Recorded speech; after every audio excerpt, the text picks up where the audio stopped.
Everyone, welcome back to the another video of pair of linear equations in two variables. तो आज हम इस class में पढ़ने वाले हैं conditions of for the solvability of linear equations. हम लोग ऑलरेडी 3-4 क्लासेस पढ़ चुके हैं, तो उसका लिंक डिस्क्रिप्शन में दिया होगा, आप वहाँ से जाकर चेक कर सकते हैं। ओके, तो चलिए, conditions for the solvability of linear equations, ये कोई टॉपिक है नहीं, लेकिन फिर भी मैं एक इंडिविजुअल्स इसका वीडियो में बता दी हूँ ताकि आपको इस टाइप के क्वेश्चंस को सॉल्व करने आए, तेज़ी से कर सकें। और हर टाइप के क्वेश्चंस इसमें मैं डाली हूँ ताकि आपको किसी टाइप का भी क्वेश्चंस रहे तो आप आराम से सॉल्व कर सकते हैं। ओके, चलिए, ये आप ऑलरेडी जानते हैं, पेयर ऑफ लीनियर इक्वेशंस का ये क्या है, ये जनरल फॉर्म है। ओके, ये लाइन फर्स्ट का इक्वेशंस है और लाइन सेकंड का इक्वेशंस है। तो हम लोग स्टार्टिंग में ही ऑलरेडी पढ़ चुके हैं a1y a2 not equals to the b1y b2। ये क्या किसका कंडीशंस हो जाता था आपको याद होगा, तो ये हो गया आपका यूनिक सॉल्यूशंस का। Okay, unique solutions. And second क्या हो जाता है, a1y a2 and b1y b2 is equals to the c1y c2 and this is the infinite solutions. ये किसका कंडीशंस हो गया, इनफाइनाइट सॉल्यूशंस का। ओके, ये हम लोग ऑलरेडी फर्स्ट क्लास में डिस्कस कर चुके हैं। मैं बस यहाँ पे रिमाइंड कर रही हूँ, मैं थोड़ा सा बता रही हूँ यहाँ पे, ताकि आगे वाले क्वेश्चंस में इसका यूज़ होने वाला है। इसी का यूज़ करके हम लोग क्वेश्चन सॉल्व करने वाले हैं। ओके, चलिए, ये क्या हो जाता है आपका a1y a2 is equals to the b1y b2 not equals to the c1y c2। ये आपका किसका कंडीशंस हो जाता है, ये आपका नो सॉल्यूशंस का हो जाता है। ओके, नो सॉल्यूशंस का, जिसको हम लोग एक और वर्ड यूज़ करते हैं इसका, कंसिस्टेंट, ये। ओके, तो इन तीनों कंडीशंस को अभी यूज़ करने वाले हैं क्वेश्चन सॉल्व करने में। ओके, तो इन तीनों कंडीशंस को यहाँ पे याद रखिए। ओके, चलिए देखते हैं इस पे क्वेश्चन। तो देखिए, इस पे क्वेश्चंस इस तरीके से पूछे जाएंगे। ओके, आप देखा होगा क्वेश्चंस में कि आपने बहुत बार क्वेश्चंस देखा होगा कि इस टाइप का क्वेश्चंस आपको एग्जाम में पूछे जाते हैं। ओके, तो कह रहा है find the value of K for which the system of equation has unique solutions. Unique solutions का कंडीशंस हम लोग क्या जानते हैं। ओके, यूनिक सॉल्यूशंस का कंडीशंस अभी हम लोगों ने देखा a1y a2 not equals to the b1y b2। Okay, ये अभी हम लोगों ने पीछे देखा, इसलिए मैं आपको रिमाइंड कर रही थी वो कंडीशंस जो हम लोग फर्स्ट क्लास में ऑलरेडी पढ़ चुके हैं। ओके, अब क्या करना है, इसको जैसे है वैसे के, ये हो गया a1 हो गया के एंड ये 3 हो गया, ये नॉट इक्वल्स टू द, ये हो गया आपका 2 हो गया b1 एंड b2 हो गया 6। ओके, अब इसको सॉल्व कर लेते हैं, तो क्या हो गया आपका, ये 3 हो गया। ओके, जिस तरीके से ये नॉट इक्वल्स टू है उसी तरीके से आपको लिखना है। इसका मीनिंग मैं आगे बताती हूँ। ओके, ये हो गया आपका। ओके, देखिए, ये 6 हो गया एंड ये 2 हो गया, राइट। तो ये नीचे कैंसिल हो जाएगा, तो के नॉट इक्वल्स टू द 1। इसका मतलब क्या हो गया, इसका मतलब ये हो गया आपका, एग्जाम में आपको लिखना पड़ेगा, के नॉट इक्वल्स टू का मतलब हो गया आपका ऑल रियल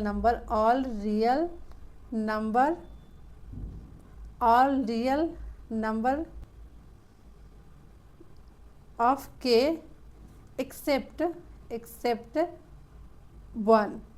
मीन्स सभी के का वैल्यू, ऑल रियल वैल्यू होगा के का except not equals to the 1। यहाँ पे क्या आ रहा है, not equals to the 1, it means K का वैल्यू कभी भी 1 नहीं होगा। ओके, इसको इस तरीके से आप लिखिए। ओके, तो इस तरीके से आपको लिखना है इक्वेशंस में। अगर ये दिया हुआ है यूनिक सॉल्यूशंस और भी कंडीशंस देखते हैं, आगे देखते हैं। चलिए, ये कर रहा है, ये भी क्वेश्चंस है, find the value of K for the system of the equations has the unique solutions. Okay, तो यूनिक सॉल्यूशंस में क्या होता है conditions, a1y a2 and b1y b2, इस तरीके से होता है, राइट। तो यहाँ पे क्या कर लेंगे, a1 हो गया आपका 2 एंड a2 क्या हो गया आपका k एंड ये नॉट इक्वल्स टू द होता है। ओके, यहाँ पे नॉट इक्वल्स टू होगा। ओके, b1 आपका हो जाता है 3 एंड -6, ये कैंसिल हो गया, तो क्या हो गया 2 एंड ये k हो गया एंड नॉट इक्वल्स टू हो गया क्या, -1/2, इस तरीके से हो गया। ओके, तो क्या हो जाएगा आपका, ये k का वैल्यू आपको हो जाएगा k not equals to the -4 होगा। ओके, तो इसका मतलब आपको क्या लिखना है कि ऑल रियल नंबर्स, जिस तरीके से मैं लिख रही हूँ उस तरीके से आपको लिखना है। Okay, number value of k except -4, it means आपका k का value k not equals to the 4 छोड़कर आपका सभी रियल नंबर्स हो सकता है। ओके, इसका मतलब ये हो गया। ओके, के नॉट इक्वल्स टू द के का वैल्यू कभी भी -4 नहीं होगा, इसको उसी तरीके से लिखा गया। ओके, चलिए अगला क्वेश्चन देखते हैं। कर I find the value of K for the system of the equation has the unique solutions. Okay, ये भी आपका उसी तरीके से है। तो unique solutions a1/a2 and b1/b2 not equals हो जाएगा, तो ये हो जाएगा 2 एंड ये 5 हो गया, नॉट इक्वल्स हो गया k/-7। ओके, तो 5k नॉट इक्वल्स हो जाएगा -14 and k not equals to हो जाएगा -14/5। ओके, तो इसको उसी तरीके से लिखना है। All real numbers value of k except -14/5। Okay, चलिए ये हो गया। अब देखते हैं आगे। अब देखिए यहाँ पे कर रहा है find the value of k for which of the following pair of linear equation has the infinite solutions.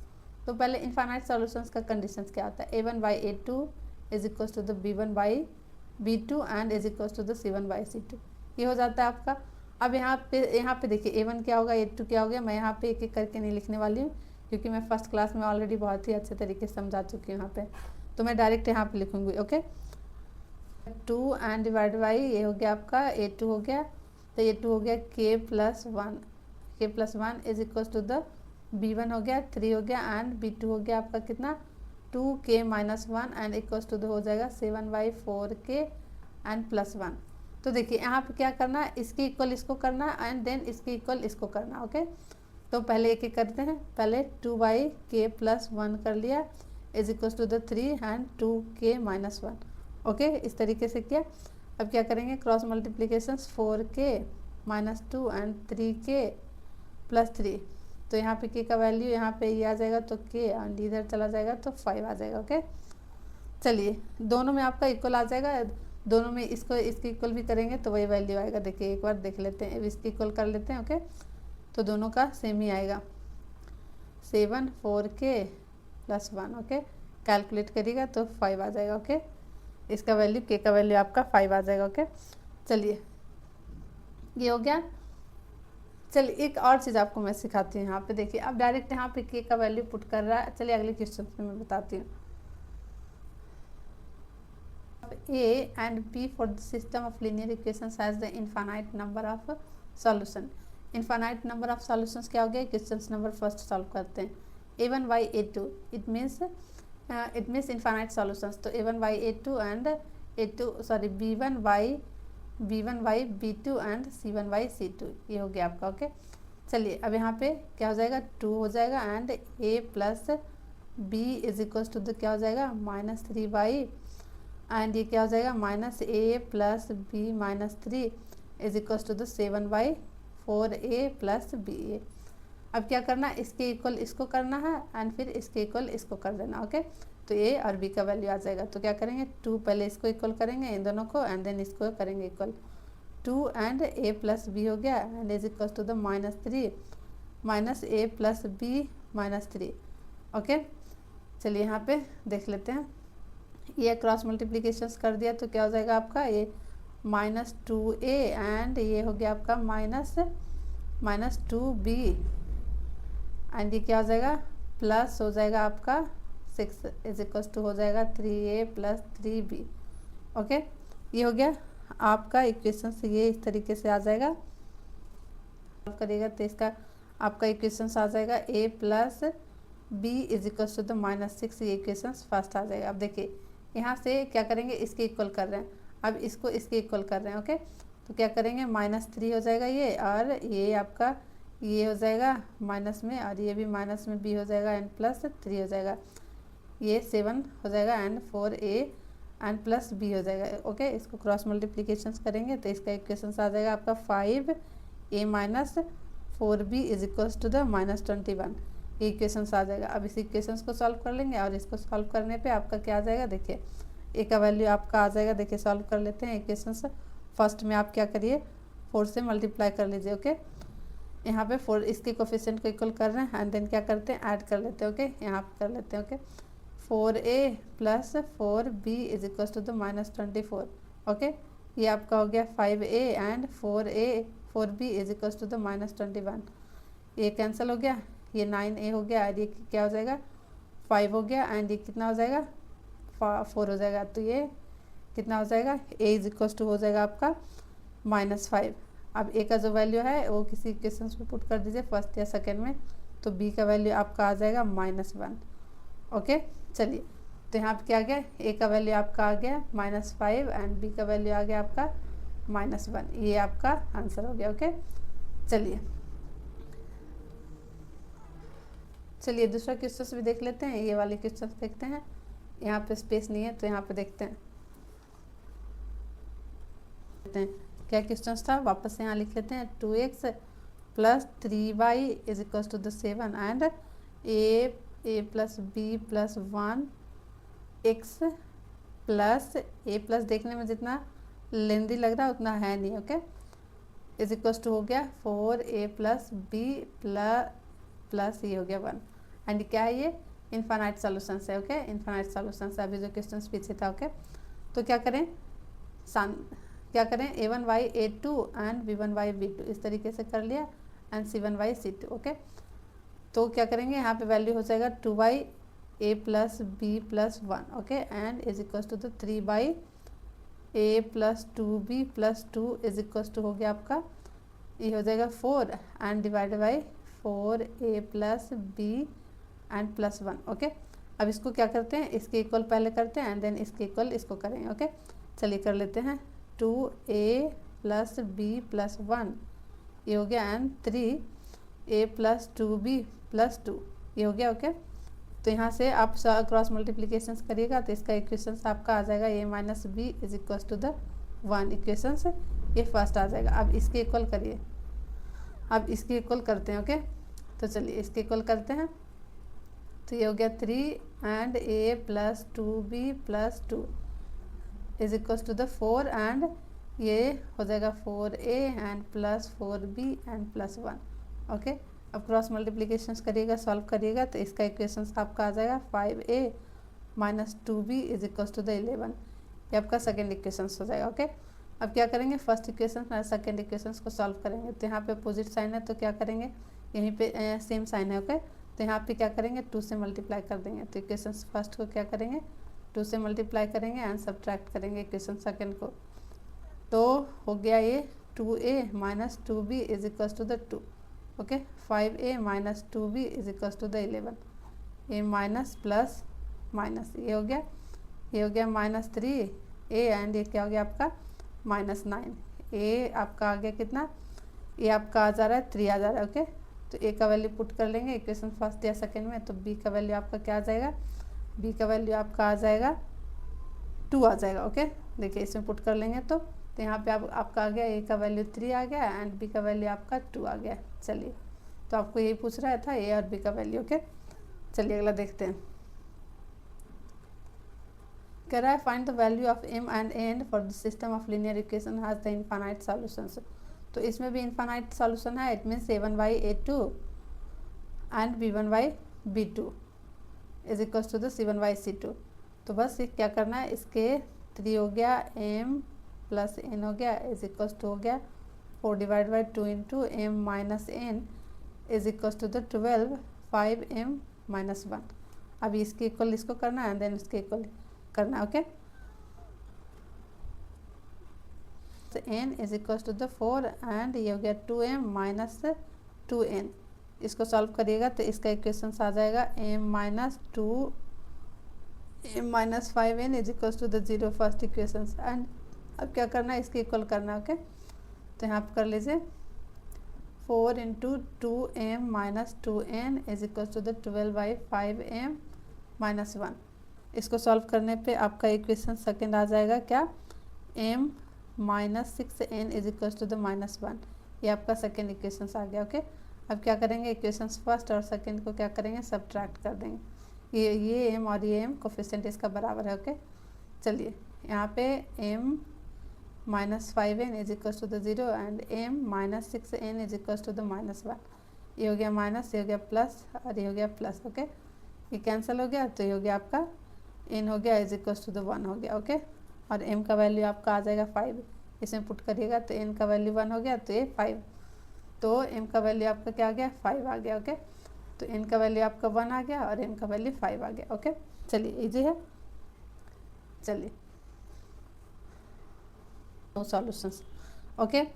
चलिए यहाँ पे कह रहा है नो सॉल्यूशंस है, तो नो सॉल्यूशंस का कंडीशंस आपका क्या होता है, a1/a2 is equals to the b1/b2 and not equals to the c1/c2, right. ये होता है आपका। तो यहाँ पे क्या कर लेंगे, 2 हो गया, ये 6 हो गया, is equals to the -4 and ये -k हो गया and not equals to the 5/15, okay. चलिए हो गया कितना, ये 3 हो जाएगा तो 1/3 and is equals to the क्या हो जाएगा 4/k एंड k ये 1/3 हो जाएगा, ओके। 1/3 हो जाएगा, ओके। अब यहाँ से आपको k का वैल्यू निकल जाएगा, देखिए यहाँ पे k का वैल्यू आपको यहाँ निकल जाएगा कितना, 12 आ जाएगा, ओके। तो यहाँ पे देखिए चेक करिए, यहाँ पे अगर k का वैल्यू 12 हम इस कंडीशंस में पुट कर रहे हैं, ओके, तो 1/3 is equals to the 4 and इसको हम 12 पुट कर दिए k की जगह पे, क्योंकि यहाँ पे k का वैल्यू निकल जा रहा है और यहाँ पे नॉट इक्वल्स टू द 1/3 ये कंडीशंस था ये पहले से, ओके। चेक कर रहे हैं तो देखिए यहाँ पे 1/3, तो यहाँ पे देखिए 1/3 एंड 1/3 एंड ये भी आपका 1/3 हो रहा है, तो ये कंडीशंस कैसे फॉलो हो रहा है, यहाँ पे तो नॉट इक्वल्स टू होता है, देखिए कंडीशंस, पर यहाँ पे हम लोग k का वैल्यू फाइंड आउट करने पे 12 आ रहा है, तो 12 हम जब चेक कर रहे हैं तो यहाँ पे ये कंडीशंस आ रहा है, ये कंडीशंस किसका है, a1/a2 एंड ये आ रहा है आपका, ये तीनों इक्वल आ रहा है, जबकि हम लोग को ये नो सॉल्यूशंस है, नो सॉल्यूशंस में कंडीशंस इसको फॉलो करना चाहिए। तो जब हम k का वैल्यू पुट कर रहे हैं तो k का वैल्यू 12 आ रहा है, तो 12 पुट करने पे हम लोग को ये कंडीशंस आ रहा है जो कि टोटल गलत है, ओके।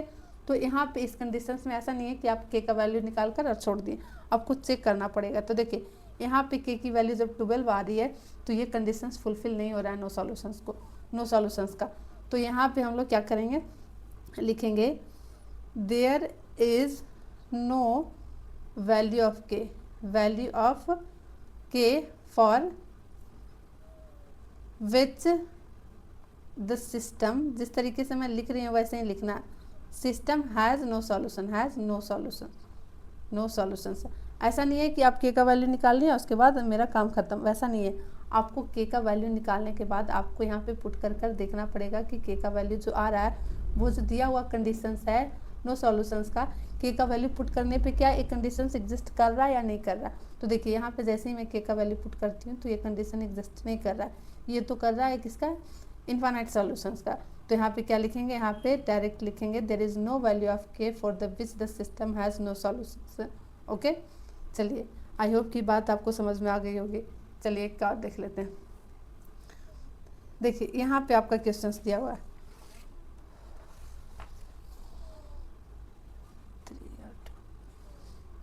कह रहा है find the value of k which of the following system, ये इक्वेशंस दिया हुआ है, is there a value of k for which the given system has infinite solutions. तो पहले k का वैल्यू निकालना है और चेक करना है कि k का वैल्यू इस कंडीशंस को, इनफाइनाइट कंडीशंस को एग्जिस्ट कर रहा है या नहीं कर रहा है, ओके। तो चलिए पहले क्या करेंगे, इनफाइनाइट सॉल्यूशंस का कंडीशंस लिख लेंगे a1/a2 एंड b1/b2, क्योंकि हम लोग को निकालना है k का वैल्यू, ओके। ये कर लिया तो ये हो गया k एंड 2/3 हो गया, ओके। चलिए तो यहाँ पे k का वैल्यू आपको क्या निकल जाएगा, इसके इक्वल करेंगे तो क्या आ जाएगा आपका, k का वैल्यू आपका आ जा रहा है 6 हो गया एंड ये 1/2, ओके। ये हो गया आपका k का वैल्यू आपका 3 आ जा रहा है, ओके, 3 आ जा रहा है। तो अब हम चेक करते हैं, चेक करना मैंने अभी बताया आपको, चेक करते हैं कि यहाँ पे जो वैल्यू k है, यहाँ पे जो वैल्यू k है, यहाँ पे हम लोग पुट करेंगे k का वैल्यू, ओके। पुट करते हैं तो k का वैल्यू 3 पुट किया यहाँ पे and 6 is equal to the -1/2 and is equal to the 2/3, ये 2/3, ओके। तो क्या हुआ, ये हो गया कैंसिल हो गया 2, ओके। तो ये हो गया 1/2 और ये आपका माइनस से हो रहा है तो ये भी हो गया आपका 1/2 एंड यहाँ पे देखिए ये हो जा रहा है 3। तो यहाँ पे ये जो कंडीशंस आ रहा है k का वैल्यू, यहाँ पे आपको इनफाइनाइट सॉल्यूशन आ जाना चाहिए, तो यहाँ पे क्या आ रहा है, ये नॉट इक्वल टू आ रहा है, ओके। तो यहाँ पे हम लोग क्या करेंगे, there is no value of k which which the system has infinite solutions। तो इस तरीके से आप ज़रूर लिखिएगा। ओके, आगे बात समझ में। चलिए